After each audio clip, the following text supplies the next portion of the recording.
Ke materi yang saya arahkan apa di nganu pendingan. pandangan itu apa sih Pak ya? Pak Soleh rekamannya Pak. Nah, ini mengenai selamat pagi ya Pak. Assalamualaikum warahmatullahi wabarakatuh. Nah ini pembahasan mengenai terkait apa itu yang namanya super driving skill Pak ya. Nah ini yang sebelumnya sudah dari Pak Edi Amaral, Pak Soleh sudah saya terus Pak Panca dan siapa kemarin Pak Reza ya, insya Allah. Waktu Pak. Oh iya, ya Pak Reza ya. Nah ini mengenai super driver skill Pak ya. Ini materi mungkin ya sudah paham dari rata-rata rekan-rekan driver sudah lama menjadi seorang driver itu apa itu yang namanya super driver skill. Ini dari manajemen sudah mengarahkan Pak ya untuk super driver skill ini sudah dirangkai agar bertujuan driver tersebut ini mengetahui dan memahami apa itu yang namanya super driver skill Pak. Nah, ini lanjut di gambar yang pertama Pak ya. Nah ini dilanjut gambar yang kedua Pak ya. Ini ada yang namanya daily inspection full diesel Pak ya. Untuk unit kita ini rata-rata semua full diesel semua ya Pak ya, berbahan bakar solar. Nah, ini sudah paham ya Pak ya. Nah, untuk lanjut di gambar yang ketiga. Ini metode pengecekan Pak. Nah ini Pak Santo tolong diperhatikan Pak ya. Metode pengecekan kendaraan. Ini dirangkai dari manajemen ini diambil dari kata balok Pak ya. Jadi kata-kata unik biar kita mengingat Pak. Itu apa itu yang namanya B, mulai dari balok itu B itu apa? Bodi dan ban. Nah, bodi ini dilihat ya Pak, itu metode pengecekan kendaraan sebelum melakukan aktivitas kerja. Kita itu sebagai seorang driver wajib Pak ya dicek kondisi ban. Mulai dari bodi itu sebagaimana, terus ban juga periksa secara teliti kondisi ban, periksa kondisi karet wiper dan kerusakan bodi, tekanan ban, kondisi wiper Pak ya. Ini biasa lakukan setiap hari Pak ya. Takutnya apalagi ban serep Pak. Belum melakukan aktivitas kendaraan itu ban serep terlebih dahulu dicek Pak ya. Kondisinya ada apa tidak. Nah, takutnya kalau tidak melakukan pengecekan kondisi ban, apalagi ban serep, nyampe dari DC ban serepnya tidak ada Pak. Nah, itu jadi pertanyaan yang menghilangkan siapa. Jadi ya dicek terlebih dahulu ya Pak ya. Terus kondisi dari unit kita, kondisinya bagaimana Pak? Mulai dari kondisi box ataupun dari kondisi depan kabin, itu apakah ada kerusakan sebelum kita melakukan keberangkatan, itu dicek ya Pak ya. Biar nanti ada tanggung jawabnya Pak. Terus dari kata A ini air Pak, periksa air radiator. Terus kebocoran sambungan-sambungan. Ini air radiator periksa ya Pak. Dari unit kita kan ke rata-rata ini unitnya tua-tua sih Pak. Cuman 2 unit yang 3 unit ya. 3 unit yang kondisinya baru Pak. Tapi ini cek air radiator tiap kali kita sebelum melakukan pengecekan ya Pak ya. Pak Topik, Pak Panca monggo diperhatikan ya Pak ya. Terus listrik Pak, listrikan. Periksa lampu-lampu. Terus periksa sambungan aki, periksa air aku Pak. Air acu Pak. Aki ya, acu ya. Jadi di sini setiap kali pemeriksaan terutama lampu Pak ya, lampu seng apapun lampu dalam kota pun lampu lampu besar tuh Pak. Untuk Pak ya. Untung diperhatikan Pak ya. Nah, ini diperiksa ya aki. Terus oli Pak.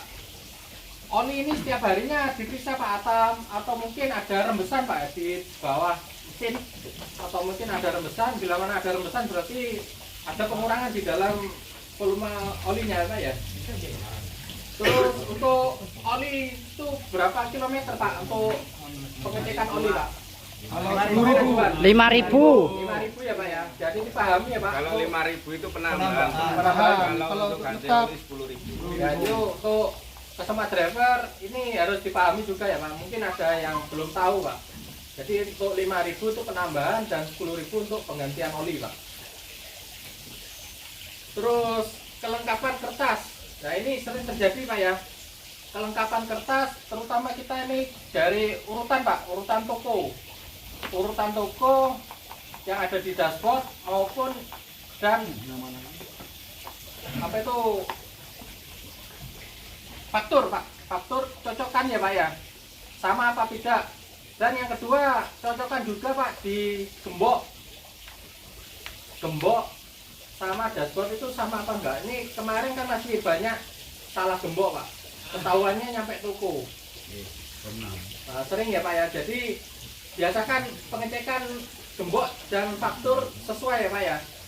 Terus kedua mengenai telur. Telur juga ya Pak ya. Telur dicek. Materai dan telur, terus SIM sama STNK Pak. SIM ya, itu dilihat lebih dahulu sebelum melakukan pengiriman Pak. Itu penting SIM ya Pak. HP juga Pak. Jadi di sini kalau nggak bawa HP percuma Pak, tidak bisa melakukan aktivitas Pak. HP. Terus kalau SIM juga harus tetap dibawa ya Pak. Terus STN. Nah ini STNK ini sering terjadi salah bawa STN Pak. Pak Fadli mohon. Jadi untuk STN dipahami ya Pak ya, untuk STNK sama buku KIR. Buku KIR sebelum melakukan aktivitas harus lengkap semua ya Pak ya, mulai dari STN, handphone sebelum kita berangkat dari rumah Pak. Terus ya STN dan SIM Pak, jangan sampai kita lupa. Takutnya ada operasi gabungan di jalan susah sendiri Pak ya Pak. Terima kasih untuk metode balok ini, sudah paham Pak? Paham Pak. Untuk gambar yang keempat Pak, defensive driving, mempunyai semboyan Pak ya. Saya peduli keselamatan. Ini pedomannya Pak ya, diterapkan ke semua driver. Saya peduli keselamatan di semua perusahaan yang itu notabene ada pasti tulisan safety first. Ya ini maksudnya ini saya peduli keselamatan ya Pak ya. Jadi saling menjaga keselamatan Pak. Terus di gambar yang kelima Pak, defensive driving. Ini yang sering saya tanyakan di waktu sidak Pak ya. Ya mohon maaf kalau sidaknya saya mengambil yang rute-rute dekat. Ya mungkin ya beberapa bulan sekali saya mengikut rute-rute yang panjang untuk sidaknya Pak ya. Ini tanya Pak sekali-kali Pak, biar Pak duluan, biar tahu. Betul. Jadi sidaknya Betul Pak, betul. Jangan lupa bawa uang Pak. Tolong ya Pak ya, driver belum pecel. Nah ini Pak ya, mengenai defensive driving nih Pak ya, mohon dipahami Pak. Apa itu defensive driving Pak? Artinya perilaku mengemudi yang menerapkan metode safety driving Pak, sehingga mampu mengidentifikasi bahaya dan mengambil resiko yang paling rendah. Nah, dari kata arti defensive driving ini apa Pak? Dari dinamika kendaraan. Tujuannya itu kok memahami dinamika kendaraan. Ya, nah, ini Pak ya, untuk dari kata-kata perilaku mengemudi yang menerapkan metode safety Pak. Nah ini maksudnya apa Pak? Contohnya aja. Pakai sabuk pengaman Pak. Nah, pakai sabuk pengaman. Mungkin apa lagi Pak? Dilarang main HP. Dilarang main HP. Itu kan termasuk metode safety Pak ya. Jadi fokus apakah juga metode safety Pak? Ya. Fokus ya. Terus mampu mengidentifikasi bahaya Pak. Contohnya seperti apa Pak? Mampu itu Pak. Apa itu rem mendadak? Rem mendadak ya. Jadi kayak video kemarin itu yang semalam saya share kemarin itu kan ada suatu kejadian itu di mana remnya itu blong. Nah, untuk kan pasti kan oh ini bahaya Pak. Identifikasinya itu bagaimana Pak? Mengidentifikasi contohnya Pak. Kan Bapak sudah paham di jalan sudah lama Pak ya. Jadi mampu mengidentifikasi bahaya. Tidak ada solusinya kalau ini. Remblong nggak ada solusinya Pak ya. Jadi dengan mengambil Risiko terendah. dengan mengambil resiko yang paling rendah. Jadi seperti itu Pak ya. Enggak, bila mana terjadi remblong Pak, tapi jangan Pak ya. Jadi arti dari defensive driving itu perilaku mengemudi yang menerapkan metode safety. Jadi kita biasakan pengecekan pemakaian safety belt, pengecekan rem, lampu sen, itu yang dinamakan metode safety Pak ya. Jadi bila mana untuk meminimalisir resiko Pak. Jadi bila kayak kejadian yang kemarin itu kan karena mungkin yang pertama lalai dalam pengecekan, belum melakukan aktivitas. Jadi dicek ya Pak ya, kondisi rem itu bagaimana. Terus dicek juga di grup mungkin, oh ini terkendala rem, kan sudah diajukan, cuman belum ada penanganan. Nah itu dicek juga ya Pak ya. Terus saling koordinasi ke rekan-rekan driver Pak. Kayak unit Pak Bambang R18 itu speedometernya tidak sesuai dengan kecepatan di speed ya Pak ya. Itu koordinasi juga ya, takutnya terkena overspeed menjadi punishment Pak. Jadi dipahami ya Pak. Belum di ACC. Belum di ACC ya Pak ya. Belum pengajuan 1 tahun yang lalu. Jadi dipahami ya, untuk defensive driving itu yang terpenting safety-nya itu Pak ya, sebelum melakukan berangkat ataupun sudah di jalan. Dengan apa itu tujuannya defensive driving? Tidak menjadi penyebab kecelakaan Pak. Yang kedua, tidak menjadi pemicu kecelakaan. Yang ketiga, tidak terlibat dalam kecelakaan Pak. Itu tujuan defensive driving Pak. Jadi dalam artian semuanya itu tidak berarti jangan sampai kecelakaan Pak. Itu tujuannya Pak ya. Karena kenapa? Kalau kecelakaan ini susah Pak ya.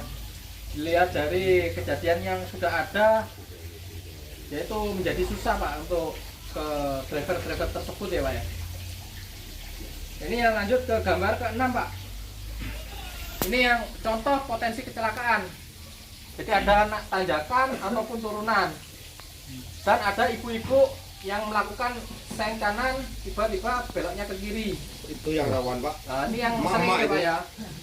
Yang dinamakan raja jalanan mungkin ya. Kita tidak bisa berbuat apa-apa gitu. Jadi ini Pak ya.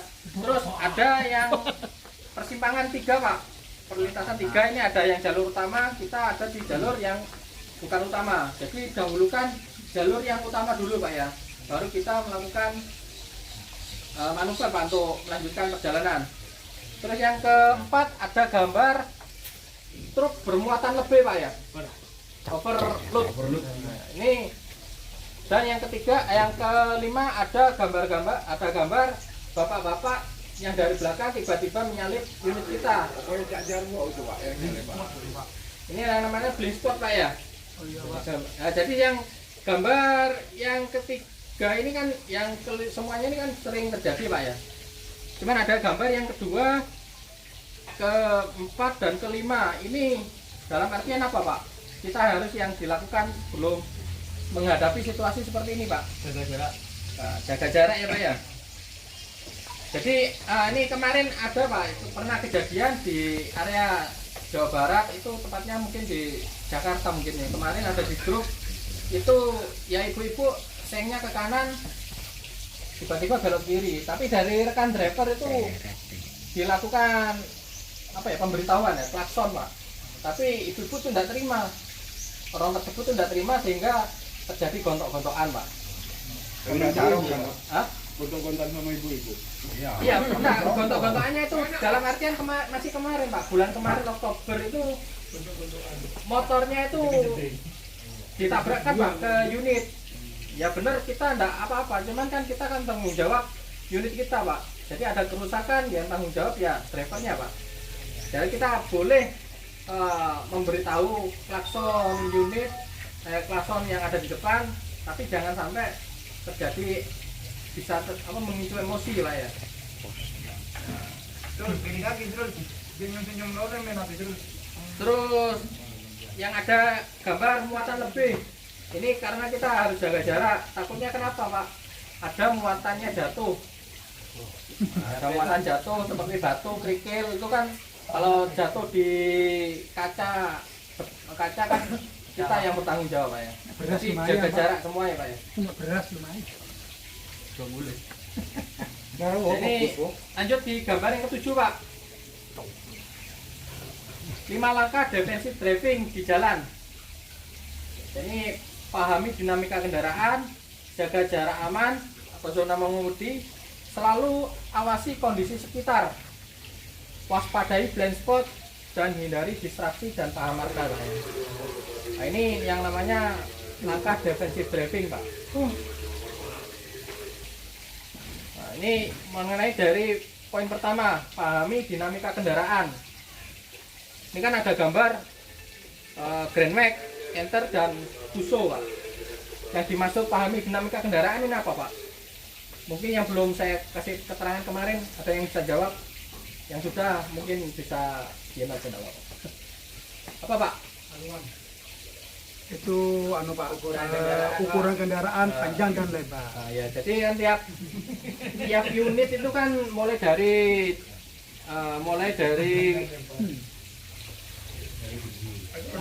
Grand Max, terus Canter sama Fuso itu kan tidak sama Pak ya.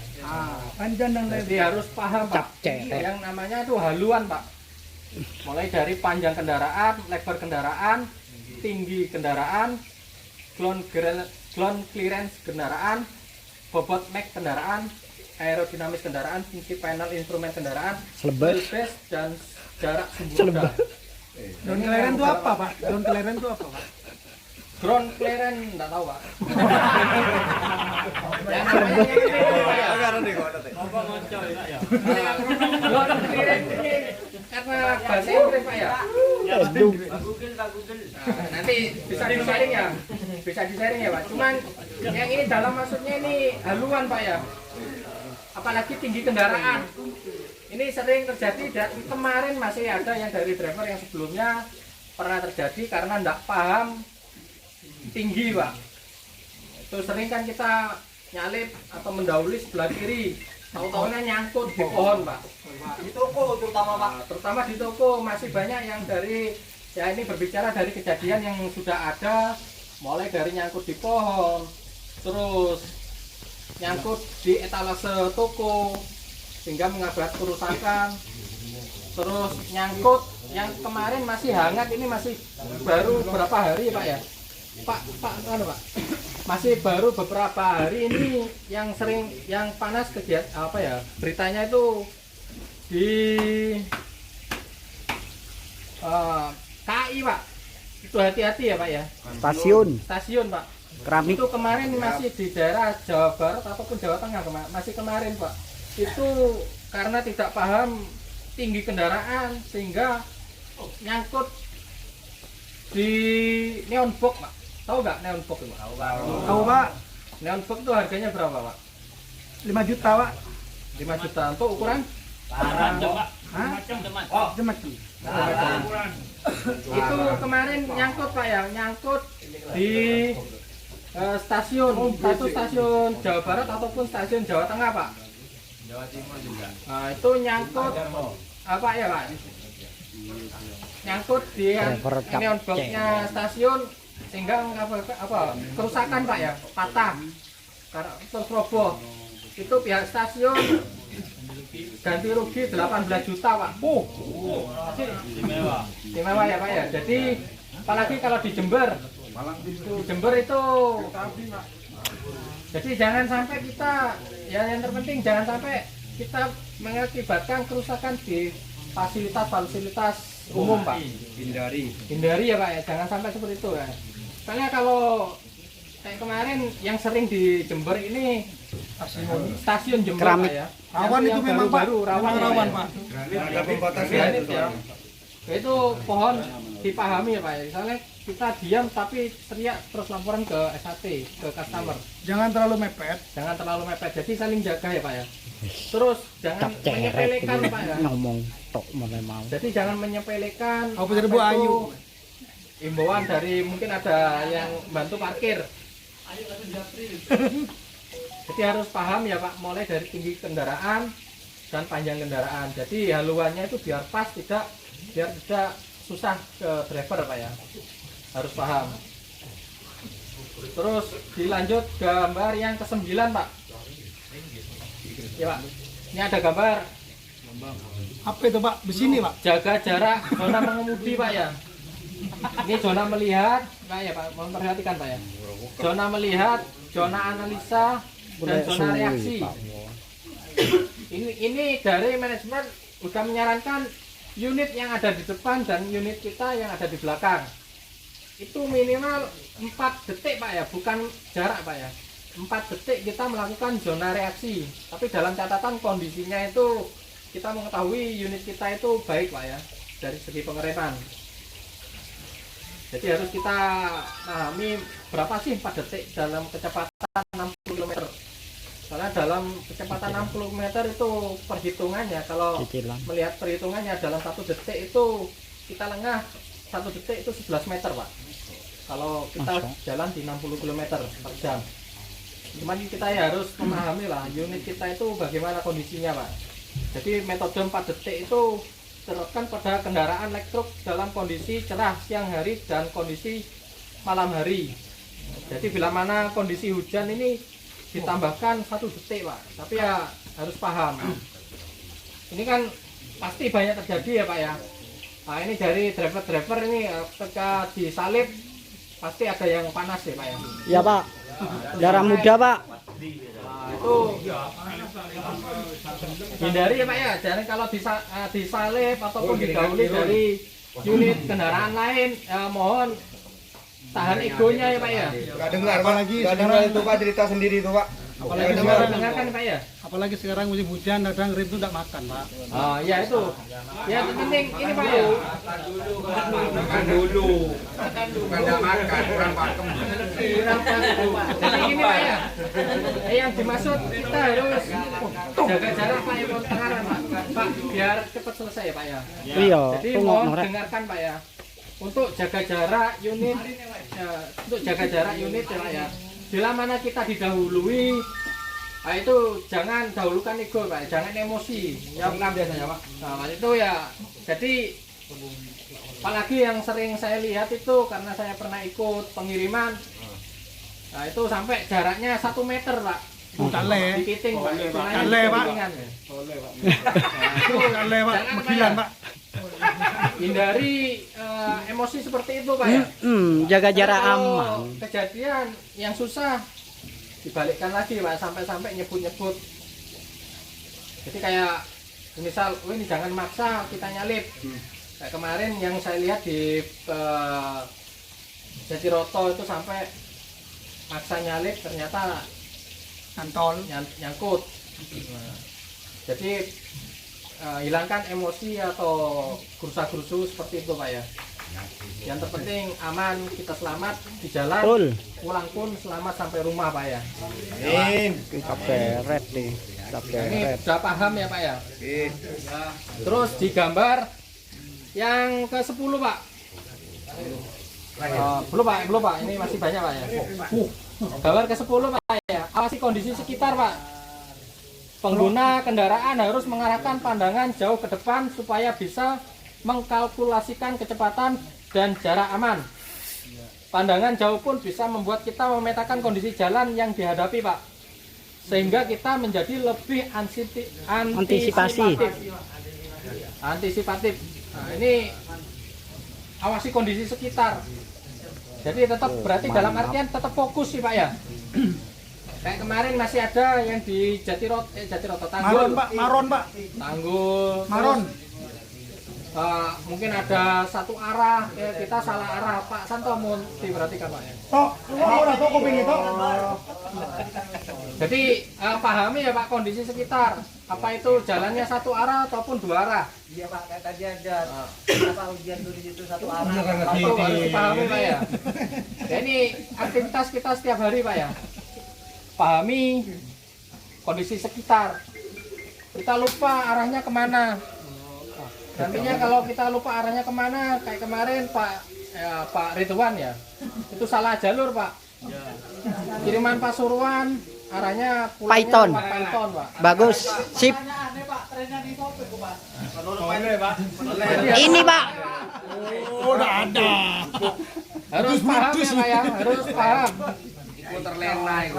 Tentukan arah ya Pak ya. Saking enake numpak mobil.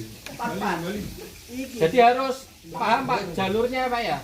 Terus apalagi kondisi toko. Ini daerah mana, daerah mana. Ini sering terjadi Pak ya.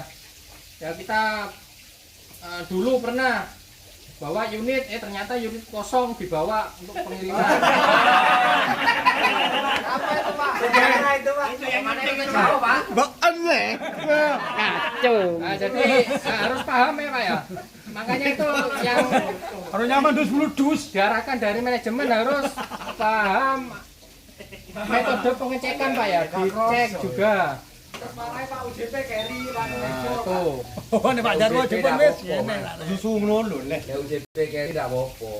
Setelah unit go unit itu. Nah, jadi seperti itu Pak ya. Tujuannya apa itu yang metode balok? Ya itu tujuannya seperti itu Pak ya. Jadi harus paham. Terus yang kedua mengenai ya ini disisipkan juga melalui apa super driver service Pak ya. Itu juga kita harus apa itu yang namanya grooming Pak.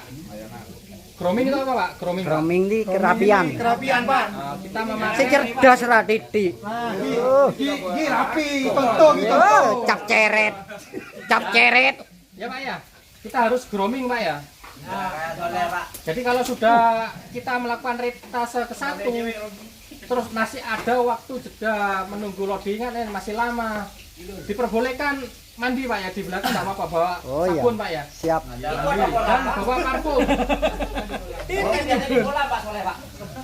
Ini sudah lama saya nggak melihat driver-driver bawa parfum di waktu pengiriman Pak ya. Oh, bawa Pak. Bawa ini contohnya Pak. Bawa. Ah, lengkap. Dikasih Lengkap. Ya. Minyak rambut barang. Loh, lengkap. Bondo. Loh. Jadi harus Pak ya. grooming ya Pak. Grooming gara-gara apa Pak? Lah. Ya, awak ada merek dah. Ndak ono merek.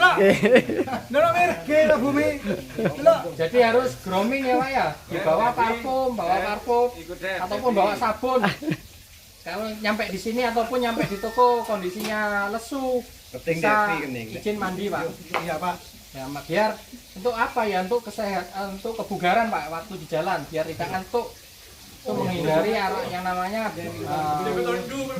ya jangan sampai ngantuk ya Pak ya. Hindari pembalut Pak. Nah, itu juga ya Pak ya. Pembalut apa Pak? Sing jelas. Bau mulut. Harus grooming ya Pak Gak ya. jelas. Bau mulut coba bau. Iya ruah. Nah, ini Caban bau. lanjut Pak ya, mau perhatikan Pak ya. Hindari distraksi dan paham marka Pak. Oh, Marka jalan. distraksi atau artinya itu distraksi atau gangguan saat mengemudi berbentuk menggunakan telepon genggam, makan dan minum, mengobrol, mengganti saluran radio, mengecek mata, sampai mengantuk atau mabuk.